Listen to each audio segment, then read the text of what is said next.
నమస్తే, నేను మీ మధు. రోజురోజుకి సైబర్ నేరగాల ఆగడాలు ఎక్కువైపోతున్నాయి. సామాన్య ప్రజలనే కాదు, ప్రముఖులను కూడా టార్గెట్ చేస్తున్నారు. అయితే ఒక మాజీ అధికారి భార్యను కూడా ఈ సైబర్ నేరగాలు టార్గెట్ చేసినట్టు తెలుస్తుంది. రూపాయి కాదు, ₹2 కాదు, ఏకంగా ₹1.5 కోటి టోకరా పెట్టినట్టు తెలుస్తుంది. అసలు ఎవరు ఆ అధికారి, అసలు ఏం జరిగింది అనే విషయం గురించి రోజు మనం తెలుసుకుందాం. ప్రస్తుతం మనతో పాటు ఉన్నారు సీనియర్ జర్నలిస్ట్ సిఎస్ రావు గారు. వారిని అడిగి మరిన్ని విషయాలను తెలుసుకుందాం. నమస్కారం సార్. నమస్తే సార్, రోజు రోజుకి సైబర్ నేరగాల ఆగడాలు మితిమీరిపోతున్నాయనే చెప్పొచ్చు. ఇప్పుడు రీసెంట్గా చూస్తే ఒక మాజీ అధికారి భార్య విషయంలో కూడా ఇలాగే జరిగింది అంటున్నారు.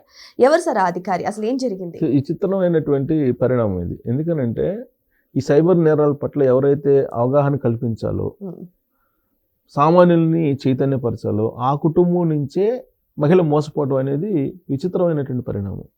వివి లక్ష్మీనారాయణ, ఆయన సిబిఐ మాజీ డైరెక్టర్. వివి లక్ష్మీనారాయణ ఈయన ఒక రకంగా కౌన్సిలర్ కూడా. యూత్కి కౌన్సిలర్గా ఆయన మోటివేట్ చేస్తూ ఉంటారు యూత్ని. అలాగే ఈ సైబర్ నేరాలు, రకరకాలుగా సామాజిక అంశాల మీద కూడా ఆయన మాట్లాడుతూ ఉంటారు సోషల్ మీడియాలో. ఆయన వాలంటరీ రిటైర్మెంట్ తీసుకున్నారు. ఆయన తర్వాత రాజకీయాల్లోకి ఎంటర్ అయ్యారు. రాజకీయాల్లో ఆయన ఆశించిన స్థాయిలో ఫలితాలు రాబట్టలేకపోయారు, ఫెయిల్ అయిపోయారు రాజకీయాల్లో. అయితే ఆయన ఎప్పుడు డిసప్పాయింట్ కాల. సామాజిక చైతన్యాన్ని కలిగించే దాంట్లో మాత్రం చేస్తూ ఉంటారు. పైగా ఆయన ఐపీఎస్, సిబిఐ, పైగా సిబిఐలో సుదీర్ఘకాలం పాటు పనిచేసి ఆయన విఆర్ఎస్ తీసుకొని వచ్చారు. ఆయన రాజకీయాల పట్ల మక్కువతోటి జగన్మోహన్ రెడ్డి గారి కేసును టేకప్ చేసింది ఆయనే.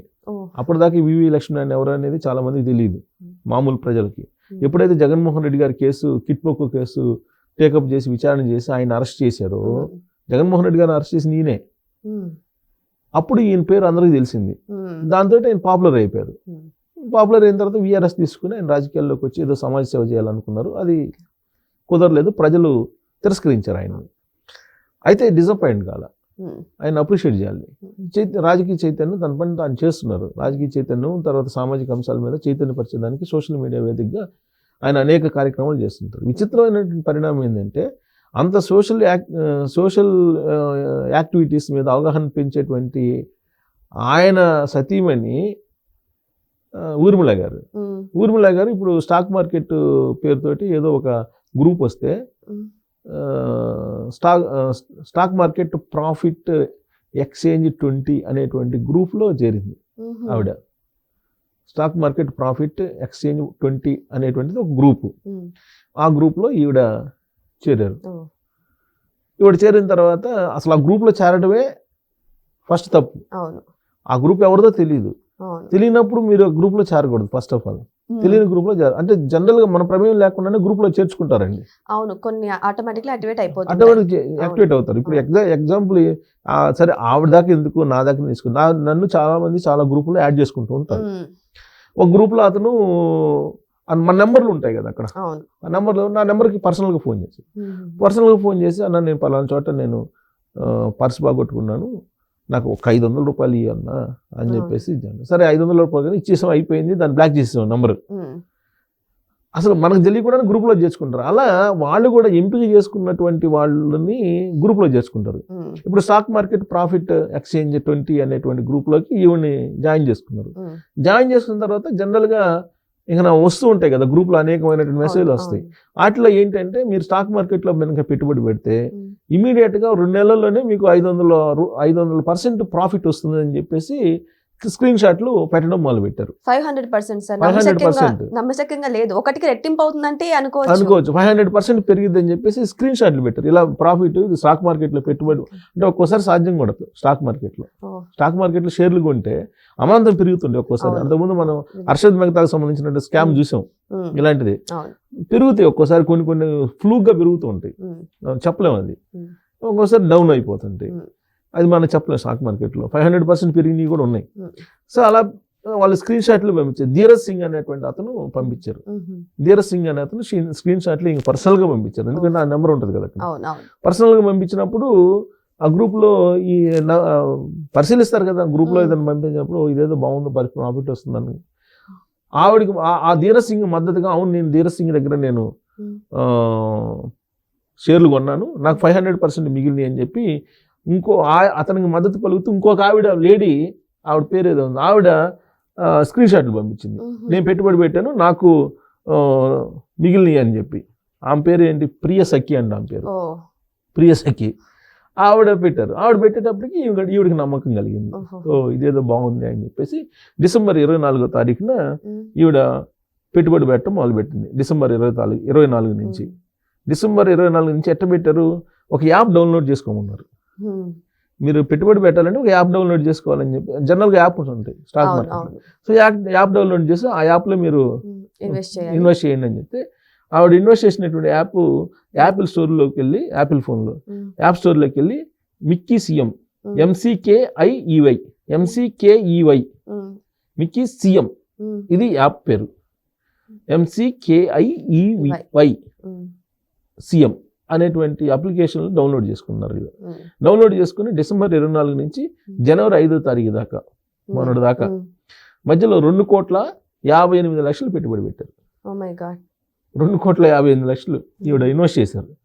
ఇన్వెస్ట్ చేస్తే ప్రాఫిట్ చూపిస్తుందంట. ఏది 500% ప్రాఫిట్ అయితే చూపిస్తుంది. ప్రాఫిట్ చూపిస్తున్నప్పుడు ఆ ప్రాఫిట్లో ఏదైతే కనిపిస్తుందో దాన్ని విత్డ్రా చేసుకోవాలిగా. అవును. విత్డ్రా చేసుకోవాలంటే విత్డ్రా ఆప్షన్ లేదు. విత్డ్రా ఆప్షన్ లేదు. అప్పుడు అర్థమైంది వీడికి, ఓ మోసపోయామని. దాని మీద కంప్లైంట్ చేస్తే ఇప్పుడు పోలీసులు ఇన్వెస్టిగేషన్ చేస్తున్నారు. వాళ్ళు అప్పటికే మూల్ ఖాతాలకు పంపించేసుకున్నారు. ఆ మూల్ ఖాతాలని సైబర్ నేరగాళ్ళందరూ కూడా మూల్ ఖాతాలు పెట్టుకుంటారు. ఈ మూల్ ఖాతాలకు పంపించుకుంటూ ఉంటారు. ఈ మధ్య విజయవాడలో కూడా నిన్నగాక మొన్న వచ్చినాయి. వాళ్ళు ఎక్కడ ఫిలిప్పీన్స్లో ఈ మూల్ ఖాతాలను ఓపెన్ చేశారంట. సో ఈ సపరేట్ ఖాతాలు ఉంటాయి, వాటికి డైవర్ట్ చేశారు. మూల్ ఖాతాలు అంటే వాళ్ళు సొంతగా కొన్ని ఖాతాలు బినామీ పేర్లతో క్రియేట్ చేస్తారు. క్రియేట్ చేసి అమౌంట్ని సూట్ కేస్ కంపెనీ లాగా అట్లా డైవర్ట్ చేస్తారు. వన్స్ మూల ఖాతాలకు వెళ్ళిపోయినాయంటే ఇంకా డబ్బులు రావు. ఈ మూల ఖాతాల్లోకి వెళ్ళక ముందే మీరు కంప్లైంట్ చేస్తే కనుక హోల్డ్ చేస్తారు, అమౌంట్ని వస్తుంది. అందుకే 24 hours మీకు డౌట్ వచ్చిన 24 hours సపోజ్ మీ ట్రాన్సాక్షన్స్ సైబర్ నేరగాళ్ళు వచ్చేసి మీ ట్రాన్సాక్షన్ మీద అటాక్ చేశారని కానీ ఇమీడియట్గా కంప్లైంట్ చేయాలి. అది 1090 నెంబర్ ఏదో ఉంది, టోల్ ఫ్రీ నెంబర్. దాన్ని ఫోన్ చేస్తే కనుక ఇమీడియట్గా వాళ్ళు ఇన్ఫార్మ్ చేసేసి దాన్ని హోల్డ్ చేసేస్తారు. అమౌంట్ ట్రాన్సాక్షన్ మూల ఖాతాల్లోకి వెళ్లకుండా చేస్తారు. ఇదేమవుతుందంటే ఈ డైరెక్ట్గా మూల ఖాతాల్లోకి వెళ్ళవు, వీళ్ళ అకౌంట్లోకి వెళ్ళి అక్కడి నుంచి మూల ఖాతాల్లోకి వెళ్ళిపోతాయి. ఇప్పుడు వాళ్ళ ఖాతాల్లోకి వెళ్ళిపోయినంత వరకు ఓకే, అక్కడి నుంచి మూల ఖాతాల్లోకి వెళ్ళిపోతే మళ్ళీ వెనకరావు, ఎవరేం చేయలేరు, ఇంకెవరేం చేయలేరు. సో ఇప్పుడు ఈవిడ 2,58,00,000 ఏదైతే ఉన్నాయో ఈ మూల ఖాతాల్లోకి వెళ్ళిపోయాయి అని చెప్పేసి పోలీసులు ఇప్పుడు కేసు పెడితే ఐడెంటిఫై చేసి మూల ఖాతాల్లోకి వెళ్ళిపోయినాయి అంటే ఇంకెవరు ఏం చేయలేరు. అయితే ఇక్కడ అవగాహన పెంచుకోవాలి. ఎవరైనా సరే ఏ ఫైల్ వచ్చినా కానీ మీరు టచ్ చేయకూడదు. ఈ మధ్యకాలంలో ఏపీకే ఫైల్స్ అని కొన్ని వస్తున్నాయి. అవి ఏది టచ్ చేసినా కానీ మీకు ఇమీడియట్గా డబ్బులు మీ అకౌంట్లో నుంచి వెళ్ళిపోతున్నాయి. అసలు ఓన్లీ లింక్ ఓపెన్ చేస్తేనే వెళ్ళిపోతున్నాయి అమౌంట్స్. ఆమెకు అంత డబ్బు ఎక్కడి నుంచి వచ్చింది సరేనా? IPS CBI మాజీ డైరెక్టరు ఆ మాత్రం ఉన్నవారు 2,58,00,000 పైగా బంగారం పెట్టిందంట ఆవిడ సొంత బంగారం ఆయనకు ఉండేటువంటి ఉంటాయి కదా, చైన్ అని రింగ్లు అని ఉంటాయి కదా, ఆయన బంగారం కూడా పెట్టేస్తారంట. కాదు సార్, ఈవిడ ఇంత డబ్బు పెడుతుంటే మళ్ళీ ఆయనకు తెలియదు అంటారా? జనరల్గా ఆ స్థాయిలో ఉండేటువంటి ఫ్యామిలీస్లో ఎవరి ఫైనాన్షియల్ ట్రాన్సాక్షన్స్ వాళ్ళకు ఉంటాయి. ఒకళ్ళ డిపెండెన్సీ ఉండదు కదా. డిపెండెన్సీ ఉన్నప్పుడు ఎక్కడ ఖర్చు పెడతారు ఏంది అనుకుంటారు. పైగా ఆ స్థాయికి వెళ్ళిపోయిన తర్వాత ఎవరి ఇన్కమ్, ఎవరి ఎర్నింగ్స్, ఎవరి ఎవరి ఎక్స్పెండిచర్ వాళ్ళది అలా ఉంటాయి ఆ స్థాయిలో. ఇప్పుడు మీరు చెప్పేది బిలో మిడిల్ క్లాస్లో మీరు చెప్పింది ఉంటుంది, అబవ్ మిడిల్ క్లాస్లో అట్లా ఉండదు. సో కాబట్టి ఉన్న బంగారం పెట్టేశారు ఆవిడ, ఈయన బంగారం కూడా పెట్టేశారు. అంటే ఇప్పుడు ఈ ఫ్యామిలీ అనే కాదు, మామూలు ఫ్యామిలీస్ కూడా భర్తలు తెలియకుండా భార్యలు, భార్య తెలియకుండా భర్తలు ఈ బెట్టింగ్ యాప్స్ కట్టేవాళ్ళు ఉన్నారు. తర్వాత అదేదో వడ్డీ తీసుకుంటుంటారు, దాని పేరు ఏదో ఉంది, ఫైనాన్స్ తీసుకుంటుంటారు.